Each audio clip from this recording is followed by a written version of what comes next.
Week 6 is in the books, and we are back with another episode of the Super Flexology Start Sit series, a proud member of the Full-Time Fantasy Network. I'm your host, John Bauer. You can find me on Twitter at The Bauer Club, and the gang's all here. I'm joined by Mitch Sorensen. That's at DinoMC on Twitter. Hey, what's going on, guys? I am also joined by Jordan Lindsay, and that's at Jailbreak Screen. How we doing? What's going on, Jordan? And of course, Dan Lamagna, and that is at LC_Dean on Twitter. Let's lock and load, gents. So before we dive into tonight's show, I told you three in our group chat earlier that I had something kind of dumb lined up for tonight, but a little surprise for you guys. It's mainly for my own entertainment, and really that's what this is all about. But we're going to be playing a game throughout tonight's show, and it's kind of like a buzzword type game. I've randomly selected a different word for each of you. Anytime any of you say your selected word, you get a point. Whoever has the most points loses. There's absolutely no consequences for losing. But again, it's just something that I wanted to add to the show for my own entertainment. This is too much pressure. Dude, I already know what mine is. No, there was absolutely no pressure because I'm not going to buzz as it happens. But at the end, we'll go over it. So again, just something dumb, just something fun here.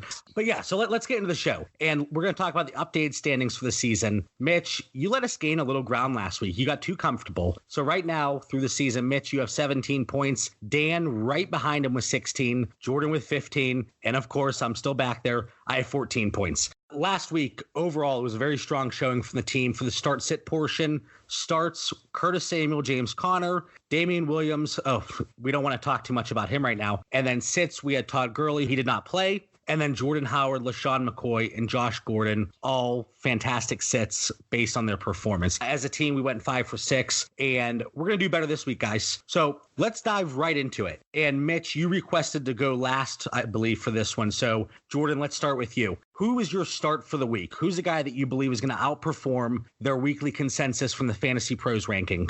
This ranking was really surprising based off his first 2 games. He's been out for a few games, but they're taking on the Dolphins this week. It's Devin Singletary, the running back for Buffalo. He's coming in at running back 39 on the week in PPR. You know, he was averaging 12.7 yards per carry when he did play. It was only like 9 carries or so, but in the first game of his career, he had 6 targets. Bills are looking good going up against the worst team in the NFL. I mean, this is going to be a smash for Frank Gore and Devin Singletary, but Singletary's going to crush your RB39. Do you have any concern with him coming back in fresh off an injury?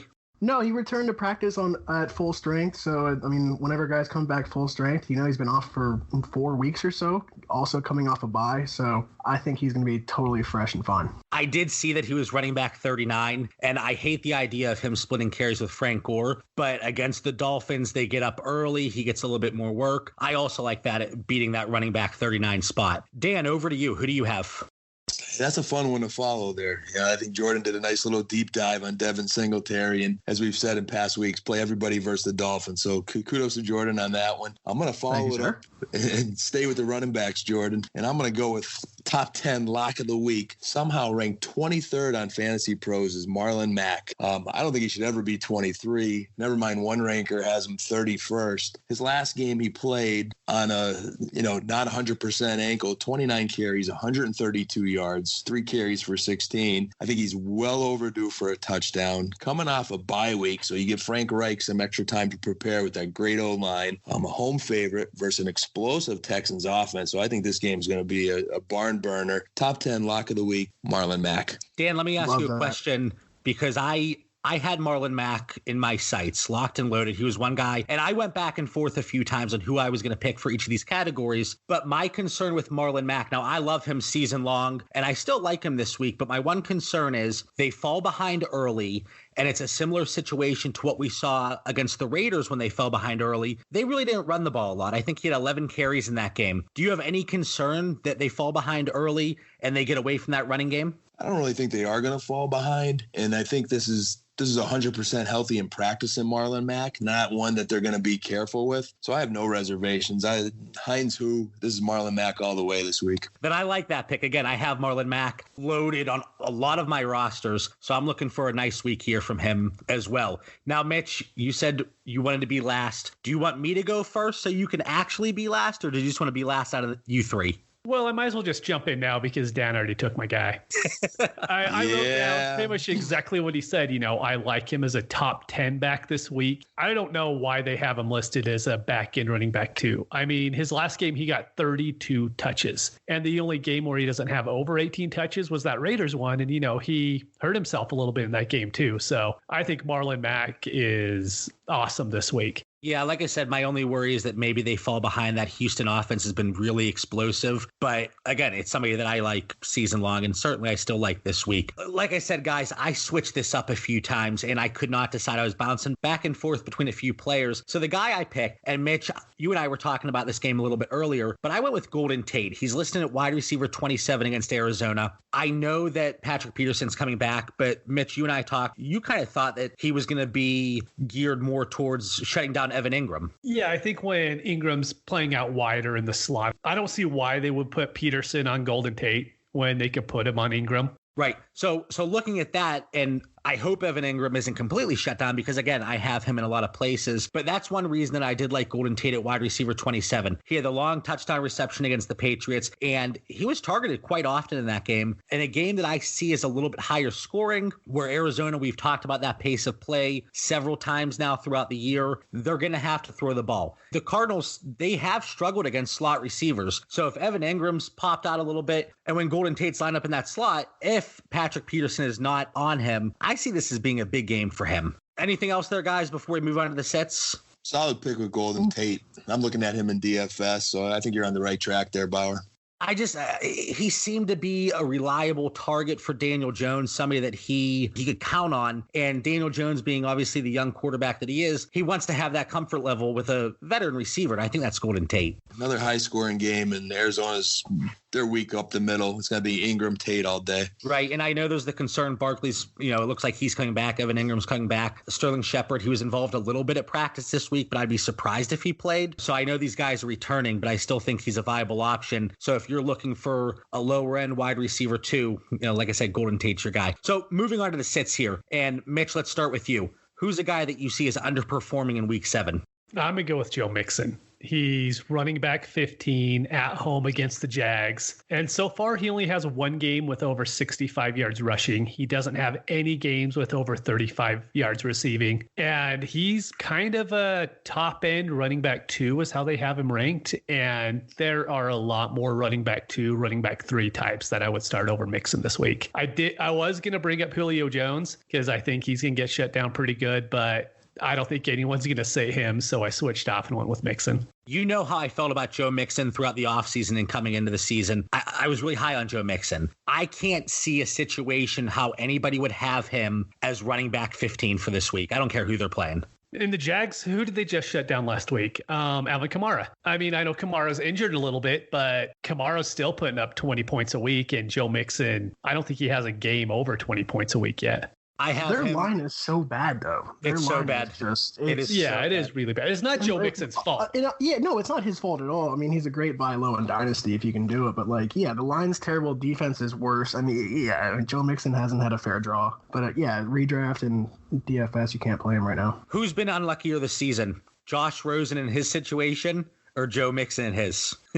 No, Joe Mixon, because Rosen wasn't good to begin with. I know your thoughts on Josh Mixon. Also true.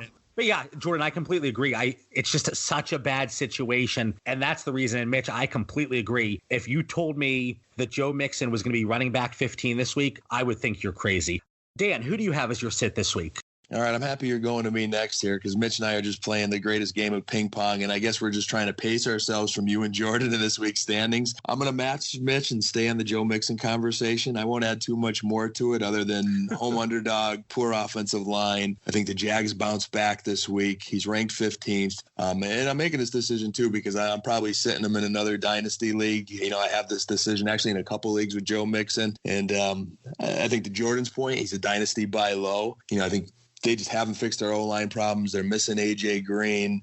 Teams are stacking the box. The Bengals are in trouble. So sharing touches with Gio Bernard, that doesn't help either. I have him outside of the top 20 this week. Find a wide receiver instead of putting a flex. I couldn't have said that any better myself, Dan. Jordan, hopefully you have somebody other than Joe Mixon here. Yeah, I do. And I mean, I have the Pro Football Focus wide receiver cornerback charts pulled up right now. I just want to pepper in that Terry McLaurin is the third highest graded Pro Football Focus wide receiver playing this week behind Tyreek Hill and DJ Chark. That's crazy. But Stephon Diggs is actually my sit. He's coming in at wide receiver 20. And I think this one's actually going to be played on the ground. I know I said the Vikings game would be played through the air last week, which it was. But I think this one's going to be on the ground. It's going to be carry on, and it's Dalvin Cook. But, Stephon Diggs had his blow-up game. I know everyone's going to want to play him this week, but we haven't really seen the volume. We haven't seen... When it all comes down to it, I think Kirk Cousins is just going to fall flat on his face this week. I really do. He has those games where he plays well, and then, the pressure comes off, and then he starts to suck again. So I really think it's either the Vikings are going to fall flat on their face, but wide receiver 20, I think he could fall wide receiver 3-4 range. I'm going to trust you on this one because you hit the nail on the head last week predicting how that Eagles-Viking games was going to shape up. And you said last week it was going to be a lot in the air. And even Dalvin Cook, he struggled. Jordan Howard on the other side of the ball, he struggled. So this week you're saying they revert back to the running game. Stephon Diggs, not a value, at the wide receiver 20 ranking. I like that one. And for me, and this isn't going to surprise you guys, I've been against him all season, but Aaron Jones, he's listed on the rankings as running back 9. In a game last week when we saw Jamal Williams, he had a great game. And LaFleur, he cannot quit Jamal Williams. And that's a problem. He's still playing, Aaron Jones, that is, he's still only playing around 50% of the snaps. And the Oakland Raiders run defense really isn't that bad. 3.7 yards per carry against, that's 6th best in the NFL. And through 5 games they've played, they've only given up 4 rushing touchdowns. That, with the Jamal Williams timeshare, that's really limiting Aaron Jones' upside. I can't see him coming close to running back 9 this week against Oakland. I really like that one. My biggest worry about that Raiders defense is how are they going to perform with Burfict out now? Because he's a really good run stopper. And without him in the middle, I wonder if that rush defense is going to drop quite a bit and open up a little bit more. Right. And that's a really good point. But again, I still see it being a huge issue with that timeshare.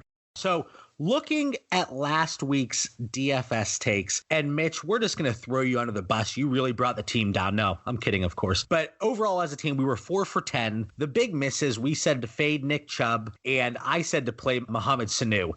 Those weren't exactly spot on. But the big hits that we had, fade Dalvin Cook and play Jamison Crowder. So it wasn't all bad. So looking ahead to week 7, guys, Jordan, let's start with you. Over $6,000 fade. Who's a guy that is on your radar? It's going to be Mark Ingram at 6,600 against the Seahawks. I mean, the Seahawks is an improved defense. So their offense is great. Russell Wilson's playing like an MVP. But for some reason, I just don't think Lamar Jackson is all that great. I think he's going to struggle in Seattle as well. That's the thing. They're playing in Seattle, 12th man, all that stuff. But yeah, I think the Seahawks are legit. Their defense is improved, like I said. Mark Ingram, I just don't like it at 6,600. The one thing that concerns me, everybody knows I love Mark Ingram, but his ceiling and his upside is based on the fact that he gets that goal line work. I don't know if we're really going to see it this week. So he's going to have to find the end zone to have a solid return on that price tag. So I'm with you, Jordan. Season long, he's in my lineup. But for DFS, I'm not even looking at him.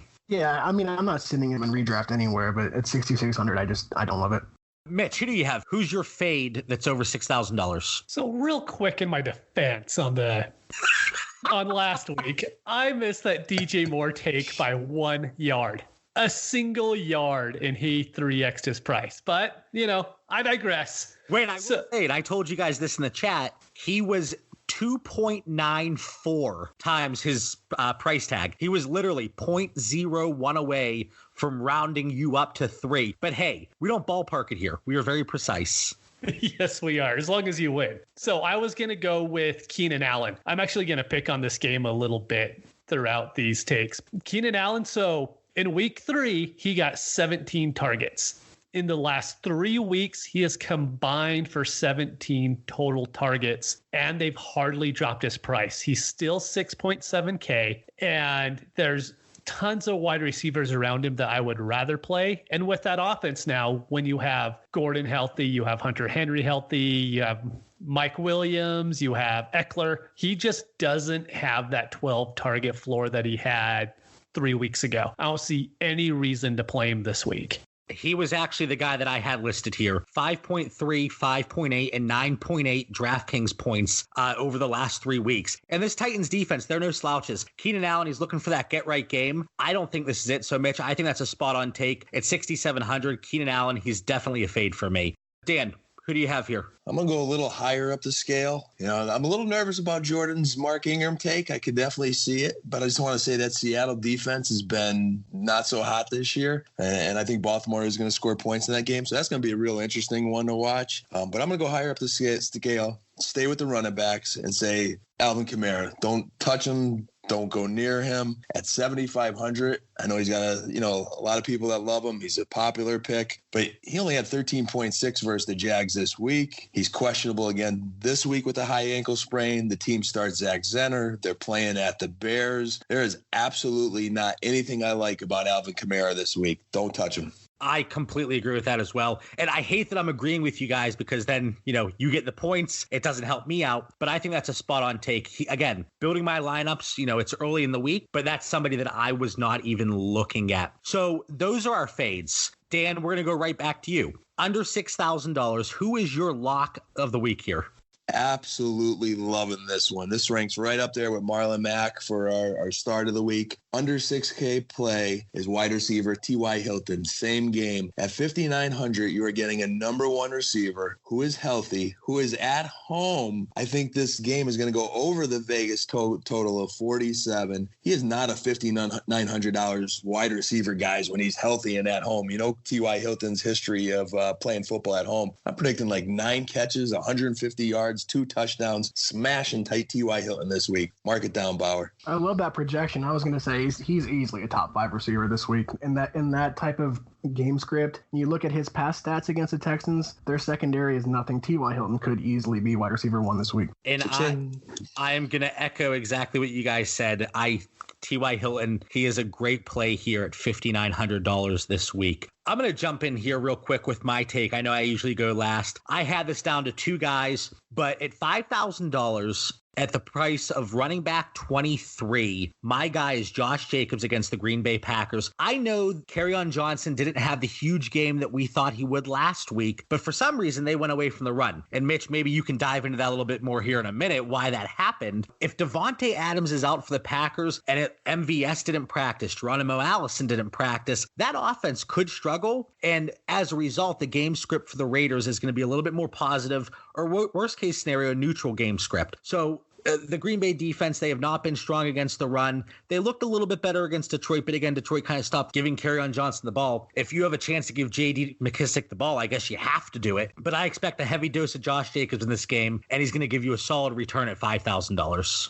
Man, my worry about Jacobs this week is there's no one left on that team right now. I guess Tyrell Williams has plantar fasciitis. Yeah, yep. Actually said it right. And so it's pretty much him and Waller. And I think that Packers defense can shut those 2 guys down pretty good this week. How are you going to leave my guy Foster Moreau out of that group? Is he going to play? Yeah, he's going to play. He's going to have a huge game. He might have 4 catches this week. Actually, he's probably 2,500 on DK. He might not be a bad fade and just play 2 tight ends this week. Right. If Tyrell Williams is out, which it sounds like he's going to be, it doesn't sound like he's getting better. And I understand that concern for Josh Jacobs. But if it's a neutral game script or positive, they're going to feed him the ball. And that Green Bay defense, I think they're going to give up some rushing yards in this game. I just like Josh Jacobs this week. So, Mitch, who do you have then? Who's the guy that you have that's so much better than Josh Jacobs? Don't know if he's so much better, but I think he's just priced wrong. So I'm going to go with Hunter Henry. For some reason, DraftKings messed up quite a bit, and he's only 4,000. And so he's priced below all the main guys, Kittle, Ingram, Hooper, Andrews. But he's priced right next to Jimmy Graham, Ebron, and Witten. And he has the same ceiling as Kittle and Ingram do, and he's just really, really cheap for what reason, I'm not sure. But actually, they played the Sunday night game, huh? They did, yep, against the Steelers. Yeah, that's why, because the prices came out during the Sunday night game. Well, you have your answer then. There we go. See, answered it there. But I think he's just too cheap, and so I'm going to have him in it. He's going to be the chalkiest chalk of the week. He's probably going to be 50, 60% owned in double ups at least. But it's chalk that I'm willing to eat just because of what his ceiling is. And I think his floor is 12 points, so he's going to get you 3x pretty quickly. Yeah, I would be really surprised if you don't pick up a point on that one. And Jordan, who do you have here? You mentioned chalk, and now this one kind of feels chalky, but I'm, incredibly confident in it. But it's going to be Tevin Coleman at 5,600 going up against the Redskins. Dolphins, Redskins, you play all the dudes. But Tevin Coleman, he's getting all the red zone carries, getting all the goal line carries. Since he came back from the ankle injury, he's had 16 and 18 carries. I mean, if he's going to be in the red zone 3-4 times, he could also score through the air. But at 5,600, that's also could be, pretty good chalk.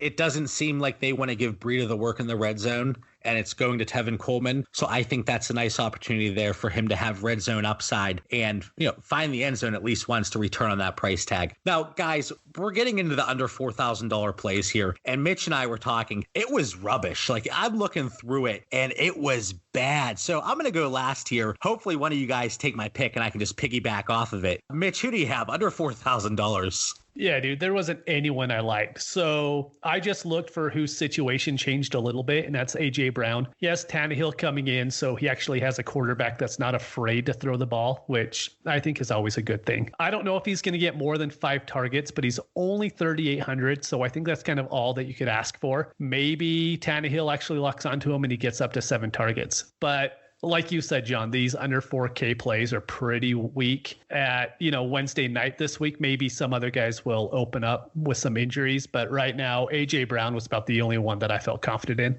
Yeah, I don't mind that one, especially with Tannehill coming in. We don't know how it's going to play out. Like you said, maybe that's his go-to guy. So it's definitely a possibility there's some upside there. Dan, who are you looking at under $4,000? You guys are all making some good observations here of the slim pickings that we're looking at. I'm glad Bauer can't get a freebie $4,000 guy this week. Just saying. I guess Mitch and I are thinking similarly, but not exactly the same. I think Brown probably has the highest ceiling, so that's a nice little roll of the dice there. But I went with Adam Humphries. I went with the slot guy there in that same offense. You change the scenery, as Mitch said. You have Tannehill throwing the ball now. I think Tannehill's going to like throwing to the slot to Humphries. He had 6 targets last week. I think 6 catches, 647 yards. He is long overdue for a touchdown. I can't see a team paying a guy $5 million a year, whatever he's making, to not produce at all. So I'm predicting a 5-catch, 60-yard touchdown game for Adam Humphries. Jordan, over to you. Under $4,000. Who do you like? Mine's a straight home run swing.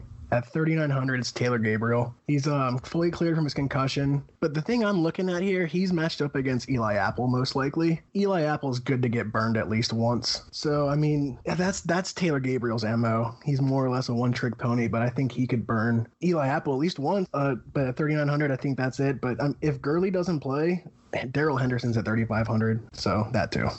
But mine's definitely going to be Taylor Gabriel. I won't let the Bears receivers hurt me again. I know we've talked about Anthony Miller. We've talked about Taylor Gabriel. Just like all these guys, it's a looking for a home run type situation. Probably going to strike out, but I see where you're going there with Taylor Gabriel. Yeah, I'm not crazy about it, but as far as home run swings go, it's going to be him. All right, so my guy, since you guys all gave me a hard time because I picked a guy last week that was exactly $4,000, I went a little bit lower this week at $3,400, and it really did make me a little sick to even have to mention his name. Isaiah McKenzie against the Miami Dolphins for the Buffalo Bills. He is strictly a gadget player. He has 5 receptions this year. But we've seen that Miami defense break down so many times. I wouldn't be shocked on some type of trick play that Isaiah McKenzie finds the end zone, and we're talking 1 catch, 30 yards, touchdown.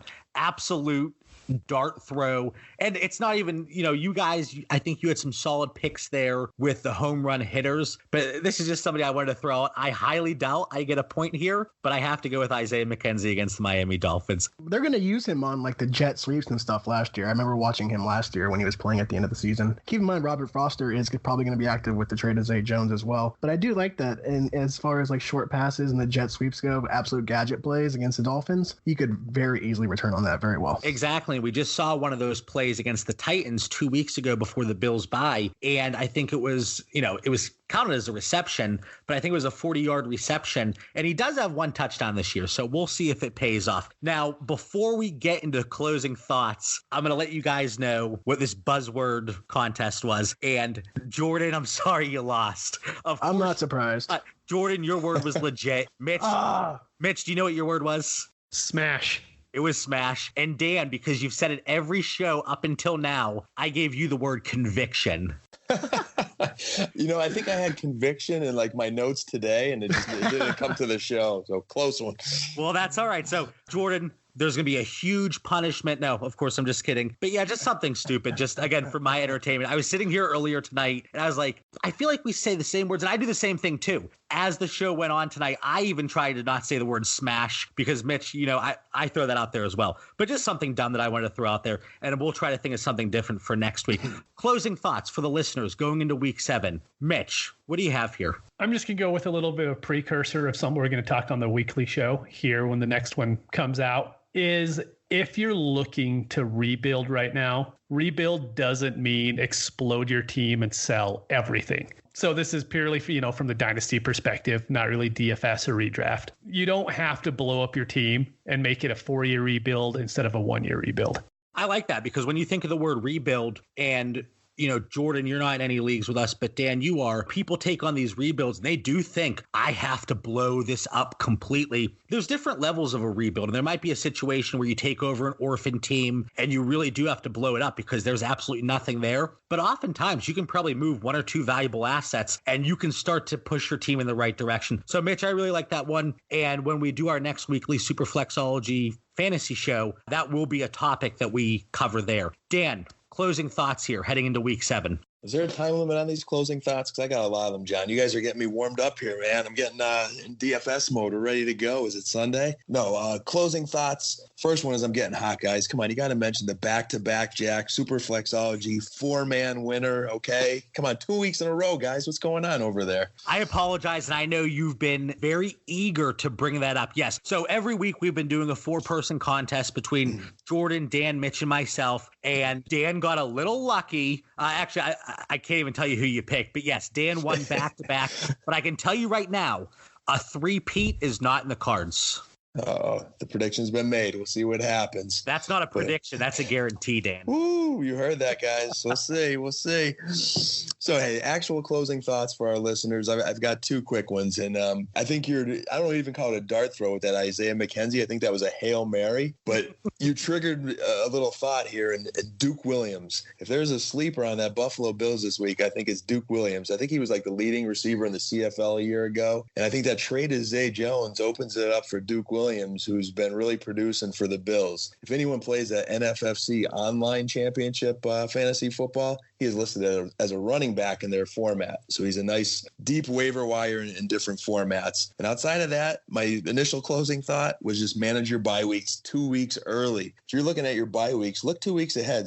Don't have to waste all your fab or get squeezed on there only being one good defense available. Try to think 2 weeks ahead in your transactions. I love that bye week pointer. And speaking of Duke Williams, I looked at him for my under $4,000 dart throw. He was 4,100, so I couldn't even use him there. And I was able to pick him up in a few dynasty leagues, actually. But I do think he's one of the main beneficiaries there with Zay Jones being moved. And especially, we didn't talk about John Brown's health tonight, but he popped up on Wednesday with a groin injury. So if he can't go this weekend, Duke Williams, I think Cole Beasley, maybe Devin Singletary in the passing game, or my under 4,000 pick, Isaiah McKenzie. Maybe he's somebody that can do some damage. I actually have my own closing thought this week. So the first time you look ahead at the next 5 weeks, and whether, especially if it's a 1-quarterback league and you've been streaming quarterbacks, Josh Allen is owned in only 67% of Yahoo leagues, 63% of ESPN leagues. Next 5 weeks, Miami, Philadelphia, Washington, Cleveland, Miami. If you're streaming quarterbacks and Josh Allen is available, that's a guy that you need to grab for the next 5 weeks. I'm calling it right now. There's a very good chance that he is the quarterback 1 over that 5-week stretch. And again, listeners,